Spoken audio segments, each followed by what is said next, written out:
அகிலம் நேசத்துக்கள் அனைவருக்கும் வணக்கம். இது காலை நேர தலைப்புச் செய்திகள். நுகர்வோர் பொருட்களின் விலைகளை கட்டுப்படுத்தவும் நுகர்வோருக்கு நிவாரணம் வழங்கவும் நாடு முழுவதும் உள்ள லங்கா சதோசி கடைகளின் எண்ணிக்கையை 1000ஆக அதிகரிக்க நடவடிக்கை எடுக்கப்படும் என்று வர்த்தக மற்றும் வணிக அமைச்சர் வசந்த சமரசிங்க தெரிவித்துள்ளார். கடந்த 3 மாதங்களில் பொருட்களின் விலையை 17% குறைத்துள்ளோம். கடந்த மாதம் 40 அத்தியாவசிய பொருட்களின் விலைகள் 8% குறைக்கப்பட்டுள்ளன. எனவே பொருட்களின் விலைகளை குறைத்து பொதுமக்களுக்கு குறைந்த விலையில் பொருட்களை வழங்குவதற்காக சதோசை கடை வலையமைப்பை விரிவுபடுத்த நாங்கள் பணியாற்றி வருகின்றோம் என்று தெரிவித்துள்ளார். சமுத்தி அபிவிருத்தி திணைக்களத்தின் பணியமர்த்தப்பட்ட 363 அதிகாரிகளின் தனிப்பட்ட கோப்புகள் அவர்கள் நியமனங்களை பெறுவதற்காக சமர்ப்பித்த கல்வி சான்றிதழ்கள் போலியானவை என்பது உறுதிப்படுத்தப்பட்டுள்ளது. குறித்த விடயத்தை தேசிய கணக்காய்வு அலுவலகம் வெளியிட்ட வருடாந்த ஆண்டறிக்கை இதனை வெளிப்படுத்தியுள்ளது. 2019ஆம் ஆண்டுக்குள் இந்த குழுவில் 77 பேர் பணி நீக்கம் செய்யப்பட்டதாகவும் சட்டத்தின்படி இழப்பீடு பெறுவதற்காக ஒப்பந்தத்தின்படி 20 பேர் சேவையை விட்டு வெளியேறியதாகவும் கணக்காய்வு அலுவலகம் தெரிவித்துள்ளது. இதன்படி மேற்கொள்ளப்பட்ட ஆய்வின்படி ஹம்பாந்தோட்டை மாவட்டத்தில் பணியில் இருந்து ஓய்வு பெற்ற 30 அதிகாரிகளுக்கு அவர்கள் நியமிக்கப்பட்ட நாளிலிருந்து ரூபாய் 95 மில்லியன் ஊதியம் வழங்கப்பட்டுள்ளது. காலி தனிபோத்கக பகுதியில் பிளாஸ்டிக் பொருட்களை விற்பனை செய்யும் நிலையம் ஒன்றில் தீ விபத்து ஏற்பட்டுள்ளது. நேற்றிரவு 7:25 மணியளவில் இவ்விபத்து ஏற்பட்டதாக காலி காவல்துறையினர் தெரிவித்தனர். காலி மாநகர சபையின் தீயணைப்புத்துறை அதிகாரிகள் தீயை கட்டுப்படுத்தும் பணியில் ஈடுபட்டு வருவதாகவும் தெரிவிக்கப்படுகிறது. மின்சார கட்டணம் 20% குறைக்கப்பட்டுள்ளதாக மின்சக்தி மற்றும் எரிசக்தித்துறை அமைச்சர் குமார் ஜெயக்குடி தெரிவித்துள்ளார். மின்சார கட்டணம் சுமார் 20% குறைக்கப்பட வேண்டும் என்ற பொது பயன்பாட்டு ஆணைக்குழுவின் பரிந்துரையை அமைச்சு ஏற்றுக்கொள்வதாகவும் இதன்படி மின்சார கட்டணம் குறைக்கப்படும் செய்தியை மகிழ்ச்சியுடன் தெரிவிப்பதாகவும் அவர் குறிப்பிட்டுள்ளார். கொழும்பு துறைமுக பகுதியில் உள்ள மின் விளக்கு கோபுரத்தின் ஒரு பகுதி இடிந்து விழுந்ததில் ஒருவர் உயிரிழந்துள்ளார். இவ்விபத்து மேலும் ஒருவர் காயமடைந்துள்ளதாகவும் கொழும்பு துறைமுக போலீசார் தெரிவித்துள்ளனர். காயமடைந்தவர் தற்போது கொழும்பு தேசிய வைத்தியசாலையில் அனுமதிக்கப்பட்டுள்ளனர். இந்த விபத்து நேற்று காலை 10:30 மணியளவில் இடம்பெற்றுள்ளதாக தெரிவிக்கப்படுகிறது. குறித்த சம்பவம் குறித்து துறைமுக போலீசார் விசாரணைகளை நடத்தி வருகின்றனர்.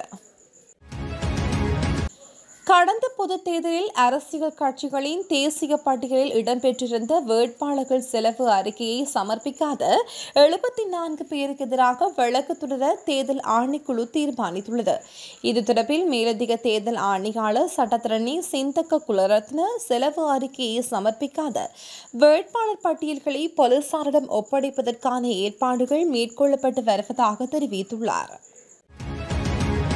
ஜனாதிபதி அனுரகுமார் திசாநாயக்கவின் அரசுமுறை பயணத்தின் விளைவாக சீன நிறுவனங்களிடமிருந்து சுமார் 10 பில்லியன் அமெரிக்க டாலர் மதிப்புள்ள முதலீடுகளை ஈர்க்கும் வாய்ப்பு இலங்கைக்கு வாய்த்துள்ளதாகவும் தெரிவிக்கப்படுகிறது.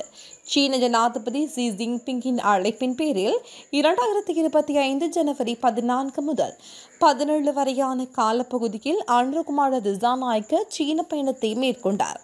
இந்த நிலையில் ஜனவரி 15ஆம் தேதி அன்று மக்கள் மண்டபத்தில் ஜனாதிபதி திசாநாயக்கவை சீன ஜனாதிபதி சந்தித்து பேச்சுவார்த்தை நடத்தினார். இதன்போது பொருளாதார மற்றும் வர்த்தக மேம்பாடு, முதலீடு, சுற்றுலா, டிஜிட்டல் மாற்றம் மற்றும் பலதரப்பு மன்றங்களின் ஒத்துழைப்பு உள்ளிட்ட பல்வேறு துறைகளில் இரு தலைவர்களும் கலந்துரையாடியுள்ளனர். பாடசாலை சிறுவர்கள் மத்தியில் நீரிழிவு நோய் வகை 2, உயர் இரத்த அழுத்தம் மற்றும் நாள்பட்ட கல்லீரல் மற்றும் நுரையீரல் நோய்கள் போன்ற தொற்றா நோய்கள் அதிகரித்துள்ளதாக சிறுவர் நல வைத்திய நிபுணர் ருவந்தி தெரிவித்துள்ளார். 12, 14 மற்றும் 16 வயதுக்குட்பட்ட சிறுவர்களிடையே தொற்று நோய் அல்லாத குறிப்பாக நீரிழிவு நோய் வகை 2 அதிகமாக காணப்படுவது கவலை அளிப்பதோடு அபாய எச்சரிக்கையை தூண்டியுள்ளது. இதேவேளை கல்லீரல் மற்றும் நுரையீரல் நோய்களும் அதிகரித்துள்ளது. இந்த நோய் நிலைமைகளை குறைப்பதற்கு சிறுவர்களுக்கு தேவையான சுகாதார அறிவை வழங்குவதன் மூலம் உடலுக்கு தீங்கு விளைவிக்காத ஆரோக்கியமானவற்றை தெரிவு செய்ய அவர்களுக்கு உதவ முடியும். அத்தோடு நோய்கள் அதிகரிப்பை குறைக்க முடியும். சிறுவர்களிடையே உயர் இரத்த அழுத்த நோய் அதிகரித்து வருவது மேலும் கவலை அளிக்கிறது. இந்த நோய்கள் தொடர்பான பிரச்சினைகளை தீர்ப்பதற்கும் அதிகரிப்பதை தடுப்பதற்கும் பாடசாலை சிறுவர்களிடையே சுகாதார விழிப்புணர்வு மற்றும் கல்வி அறிவை அதிகரிப்பதில் சுகாதார அதிகாரிகள் கவனம் செலுத்தியுள்ளனர் என்று தெரிவித்துள்ளார். மன்னார், வவுனியா, முல்லைத்தீவு மாவட்டங்களில் உதவி தேர்தல் ஆணையாளர் கடந்த ஜனாதிபதி பாராளுமன்ற தேர்தல்களின் அரச பணத்தை களவாடிய குற்றத்துக்கு பணியிடை நீக்கம் செய்யப்பட்டுள்ளதாக சமூக வலைதளங்களில் குறிப்பிடப்பட்டுள்ளது. குறித்த அரசு அதிகாரி சுமார் 4.5 கோடி ரூபாயை களவாடிய குற்றத்திலேயே இவ்வாறு பணியிடை நீக்கம் செய்யப்பட்டுள்ளார். அத்துடன் இவர் வெளிநாடு தப்பிச் செல்ல முடியாத வகையில் இவரது அடையாள அட்டை உரிய திணைக்களத்திற்கு அனுப்பப்பட்டுள்ளது. அவர் கடந்த காலங்களிலும் பல கோடி ரூபாய் சுருட்டிய போதும் உயர் அதிகாரிகள் நடவடிக்கை மேற்கொள்ளவில்லை என்றும் தற்போது அனுர அரசியல் ஊழல் ஒழிப்பு செயற்பாடுகளில் ஒரு கட்டமாக இது அமைந்துள்ளது என்றும் அதிகாரிகள் மட்டத்தில் பேசப்படுகிறது. இந்த ஆண்டில் இதுவரையான காலப்பகுதியில் 2903 டெங்கு நோயாளர்கள் பதிவாகியுள்ளதாக தேசிய டெங்கு கட்டுப்பாட்டு பிரிவு தெரிவித்துள்ளது. அதற்கமைய அதிகளவான டெங்கு நோயாளர்கள் கம்பகா மாவட்டத்திலேயே பதிவாகியுள்ளனர். கம்பகா மாவட்டத்தில் 445 டெங்கு நோயாளர்கள் அடையாளம் காணப்பட்டுள்ளனர். இதனைத் தொடர்ந்து கொழும்பு மாவட்டத்தில் 393 பேரும், காலி மாவட்டத்தில் 188 பேரும் பதிவாகியுள்ளதாக தேசிய டெங்கு கட்டுப்பாட்டு பிரிவு தெரிவித்துள்ளது. யாழ்ப்பாணம் புங்குடுதீவு பகுதியில் உள்ள குளம் ஒன்றிலிருந்து நேற்று ஆணொருவரின் சடலம் மீட்கப்பட்டுள்ளது. அப்பகுதியைச் சேர்ந்த 38 வயதுடைய நபரே சடலமாக மீட்கப்பட்டுள்ளார். இவர் கடந்த 2 நாட்களுக்கு முன்னர் வீட்டிலிருந்து வெளியே சென்றுள்ள நிலையில் மீண்டும் வீடு திரும்பாமல் இருந்துள்ளார்.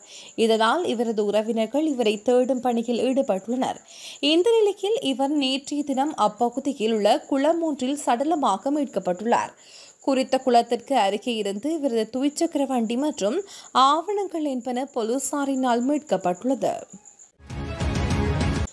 பதுளையில் நிலவும் பனிமூட்டம் காரணமாக பேருந்து ஒன்றும் காரொன்றும் ஒன்றுக்கொன்று மோதி விபத்துக்குள்ளாகிய சம்பவம் இடம்பெற்றுள்ளது. பசறை பதுளை வீதியில் 9ஆம் கட்டை கோணக்கலைக்கு செல்லும் சந்தையில் அருகாமையில் இந்த விபத்து இடம்பெற்றுள்ளது. மட்டக்களப்பிலிருந்து பதுளை நோக்கி சென்று கொண்டிருந்த கார் ஒன்று பதுளையிலிருந்து பிபிலை நோக்கி சென்று கொண்டிருந்த தனியார் பேருந்து ஒன்றுடன் மோதி விபத்து சம்பவித்துள்ளது. விபத்தின் காரணமாக கார் வண்டியில் சேதம் ஏற்பட்டுள்ளது. எனினும் எவருக்கும் உயிர் சேதமோ காயங்களோ ஏற்படவில்லை என போலீசார் தெரிவிக்கின்றனர். மட்டக்களப்பு பாசிக்குடா சுற்றுலா விடுதி ஒன்றில் இருந்து ஆணொருவரின் சடலம் ஒன்று மீட்கப்பட்டுள்ளதாக போலீஸ் ஊடகப் பிரிவு தெரிவித்துள்ளது. பாசிக்குடா சுற்றுலா விடுதி ஒன்றுக்கு பெண்ணொருவருடன் வருகை தந்திருந்த ஆணொருவரே இவ்வாறு உயிரிழந்த நிலையில் சடலமாக மீட்கப்பட்டுள்ளார். ஓட்டமாவடி பிரதேசத்தின் மாவடிச்சேனையைச் சேர்ந்த 45 வயதுடைய குடும்பஸ்தர் ஒருவரை இவ்வாறு சடலமாக மீட்கப்பட்டுள்ளார். நேற்று முன்தினம் மாலை உயிரிழந்த நபரும் இன்னொரு பெண்ணும் குறித்து தங்குமிடத்திற்கு வருகை தந்ததாகவும் கூறப்படுகிறது. வெளிவந்த காலிங்கலவில பகுதியில் T56 ரக துப்பாக்கி மற்றும் 11 உயிருள்ள தோட்டாக்களுடன் நபர் ஒருவர் கொழும்பு குற்றப்புலனாய்வு திணைக்கள அதிகாரிகளினால் கைது செய்யப்பட்டுள்ளார். 47 வயதுடைய வர்த்தகர் ஒருவரை இவ்வாறு கைது செய்யப்பட்டுள்ளதாக தெரிவிக்கப்படுகிறது. கடந்த 11ஆம் தேதி காவல்துறையினால் வெள்ளம்பட்டிய பகுதியில் துப்பாக்கியுடன் கைது செய்யப்பட்ட சந்தேக நபர் ஒருவர் வெளிப்படுத்திய தகவலின் அடிப்படையில் இந்த கைது மேற்கொள்ளப்பட்டதாக தெரிவிக்கப்படுகிறது. அதன்படி கடந்த 14ஆம் தேதி வெளிகந்த பகுதியில் மற்றொரு சந்தேக நபர் T56 ரக துப்பாக்கி மற்றும் 18 உயிருள்ள தோட்டாக்களுடன் கைது செய்யப்பட்டுள்ளார். வெளிமடையிலிருந்து ஹட்டன் நோக்கி 8 மாடுகளை ஏற்றிச் சென்ற லொரி ஒன்று ஹட்டன் நுவரெலியா பிரதான வீதி நானோயா ரதல்ல குறுக்கு வீதியில் சமசட்டி வத்த பகுதியில் விபத்துக்குள்ளாகியுள்ளது. இந்த விபத்து நேற்று அதிகாலை இடம்பெற்றதாக நானோயா காவல்துறையினர் தெரிவித்தனர். குறித்த விபத்தில் லொரியின் சாரதி உட்பட லொரியில் பயணித்த இருவர் மற்றும் 2 மாடுகளும் காயமடைந்துள்ளதாக தெரிவிக்கப்படுகிறது. இவ்விபத்து தொடர்பான மேலதிக விசாரணைகளை நானோயா காவல்துறையினர் மேற்கொண்டு வருகின்றனர். இத்துடன் அகிலத்தின் காலை நேர தலைப்புச் செய்திகள் நிறைவடைகிறது. செய்திகளை உடனுக்குடன் அறிந்து கொள்ள அகிலம் நியூஸுடன் இணைந்திருங்கள்.